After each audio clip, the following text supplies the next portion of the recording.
Welcome to Sunrise Stroll and Chat here at the Sea of Galilee.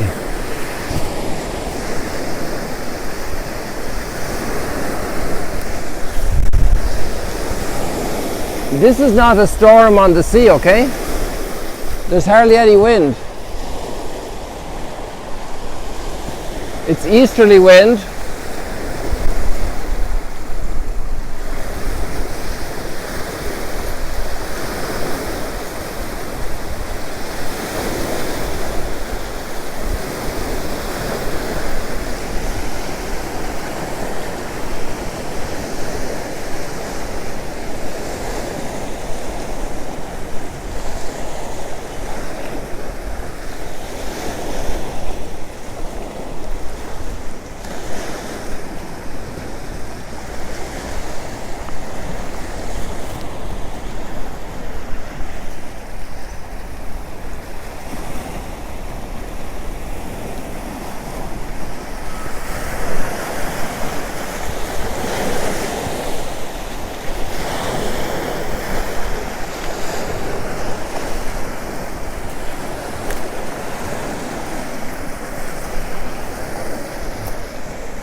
Welcome to the Sea of Galilee here on Sunday morning.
There's the Mount of Beatitudes, incredibly clear. It's rain really clears the air.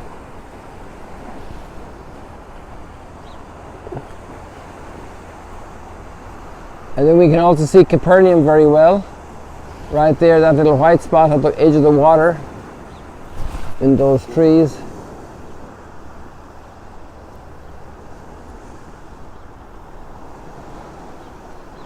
That's the Orthodox Church. That little white spot there in the very center. It's Capernaum. And if we come back towards the Mount of Beatitudes,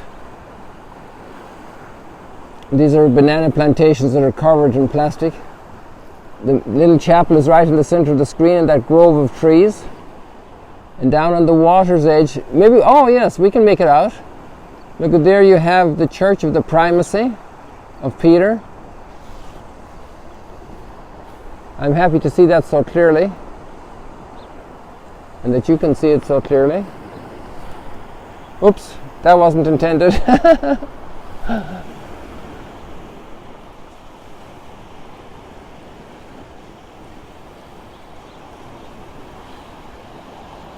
So there you have in the very center under the Mount of Beatitudes, you have the Church of the Primacy. And then over just a little bit more we have the multiplication of the loaves and fish. And we cannot see Mount Hermon, which would be there because of the cloud.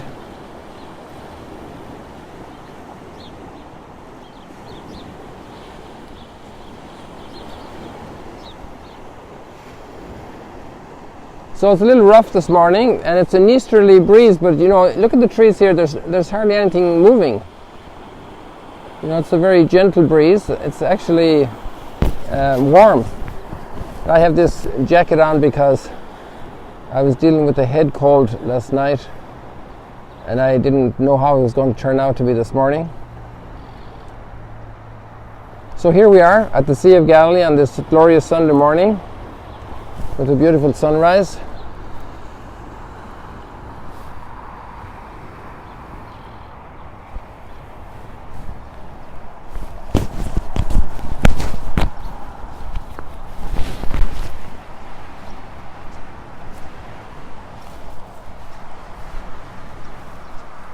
So we'll go down a bit here because it's very hard, at least I imagine you were able to hear me there, but I'm not sure if the comments earlier were audible with the water.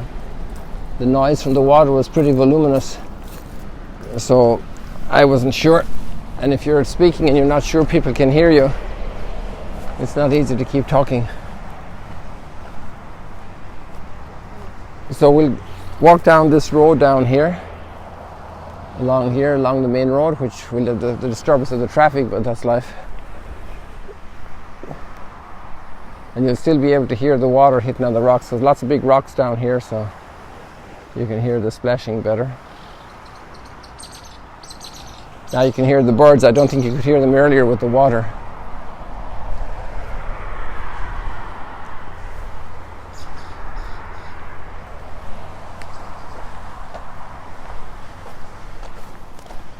I don't know what happened. Soda, she was with me earlier on, but she must have got distracted with the waves as we came into that little camping site. Here you see Tiberias in front of us, and that famous cliff up there where we were one Sunday morning on Instagram. Didn't know how to get down, so we just went all around, further south and around. It was a long trail.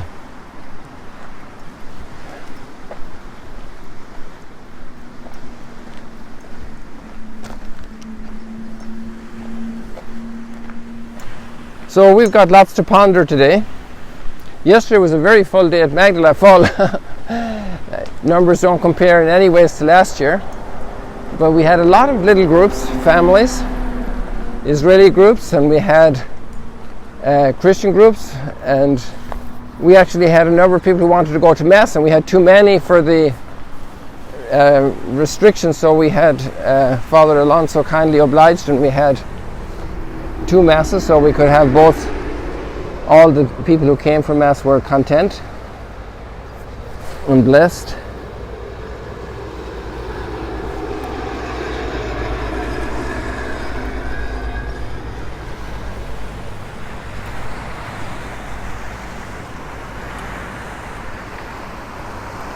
We'll stop here for a moment.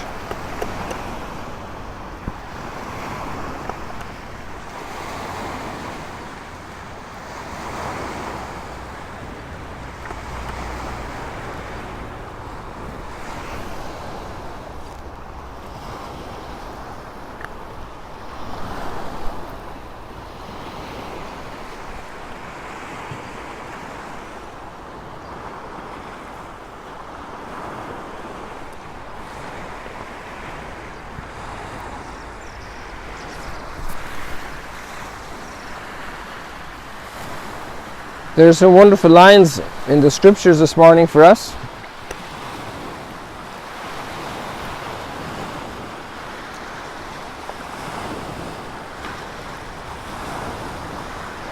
The book of wisdom is always such a treasure to ponder.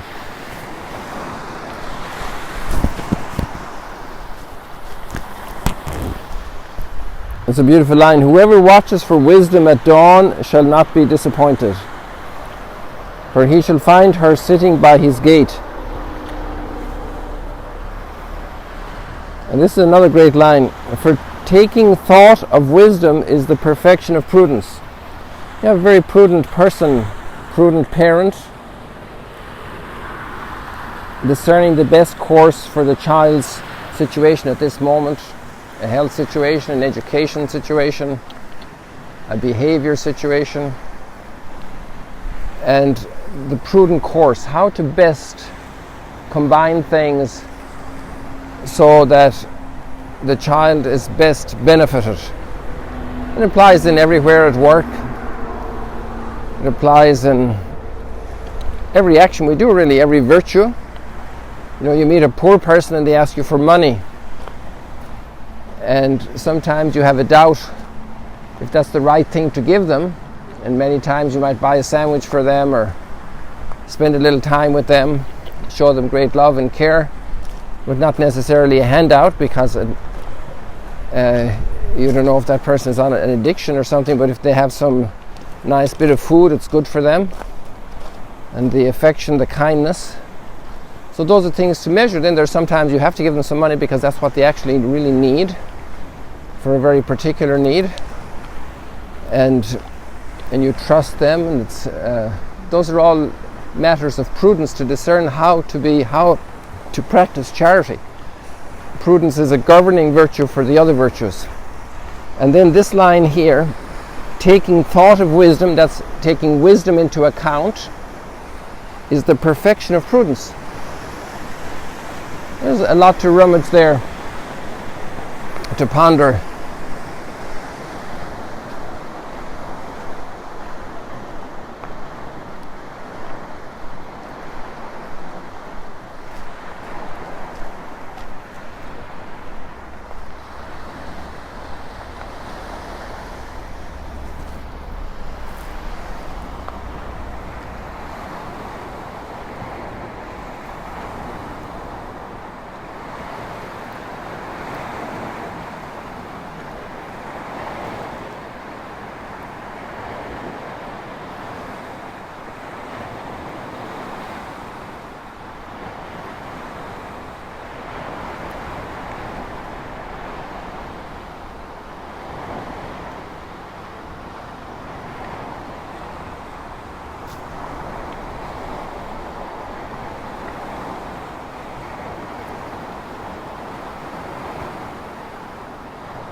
And then it goes on to contemplate wisdom, how wisdom makes her rounds, her own rounds, seeking those worthy of her.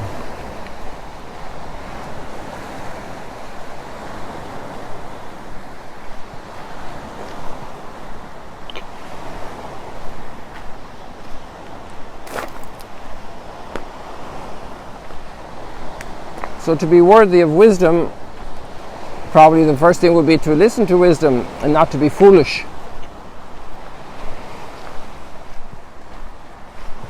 Because foolish behavior cannot prepare the person to grow in wisdom, to work with wisdom.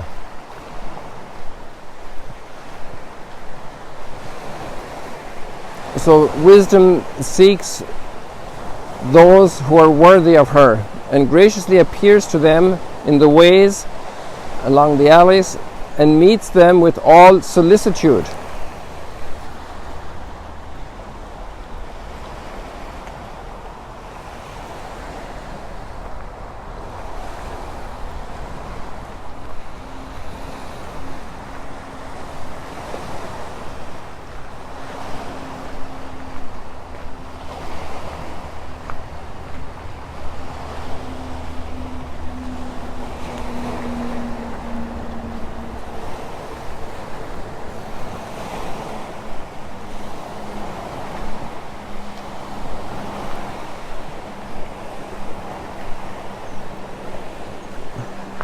Do you remember the rhyme of the ancient mariner? Water, water everywhere and not a drop to drink. It came to mind now as I see the line of the responsorial psalm in Psalm 63. My soul is thirsting for you, O Lord my God. For you my flesh pines and my soul thirsts like the earth, parched, lifeless, and without water.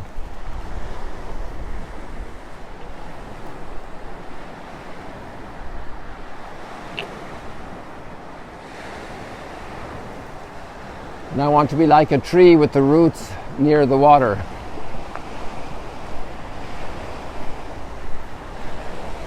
That does not fear the evil times, the difficult times.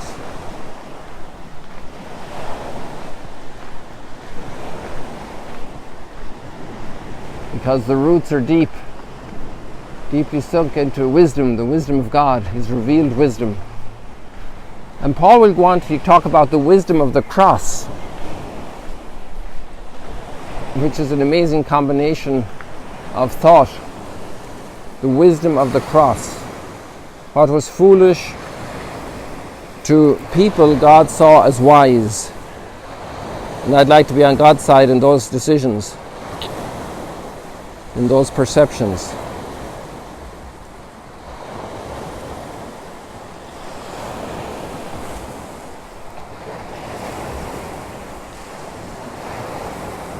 Your kindness, Lord, is greater good than life.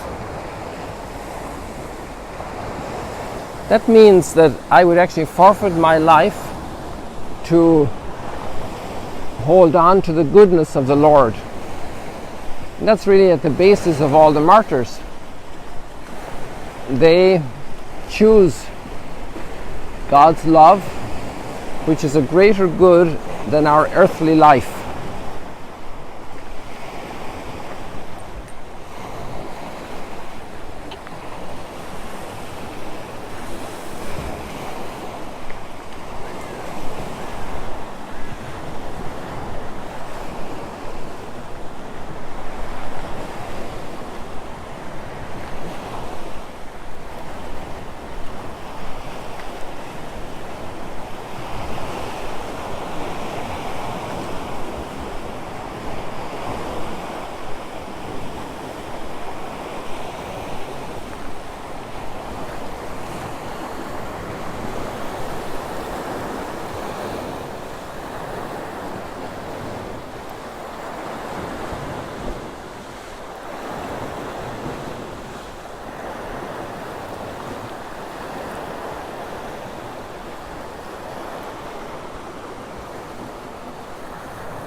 So we'll continue later today, God willing, with the 10 virgins in the gospel, the foolish ones and the wise ones, continuing this theme of wisdom. And Paul's reading is very strong, you know, it's the great passion of Jesus' first followers to explain to the world about the resurrection. Because this was amazing light in the darkness of culture around death. Amazing light.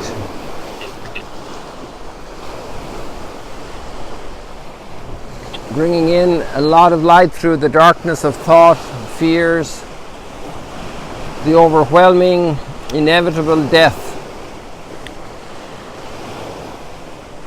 And this necessity to proclaim the resurrection. And that Christ will be coming again for us. And those first Christians who had died and Christ had not returned, they thought the community was thinking they had missed out on something. And Paul says, no way. And 2,000 years later, we are still waiting for Christ's return with that great tension, that great expectation, and at the same time fulfilling our mission in this world and entrusting our lives to the Lord, also at the moment of death. Death, where's your sting, you know? We shall always be with the Lord. Console one another with these words. So I think we leave it like that for today. And I wish you many, many, many blessings. A blessed Sunday. And you spread the light through kindness. The kindness of the Lord. See you later, alligators.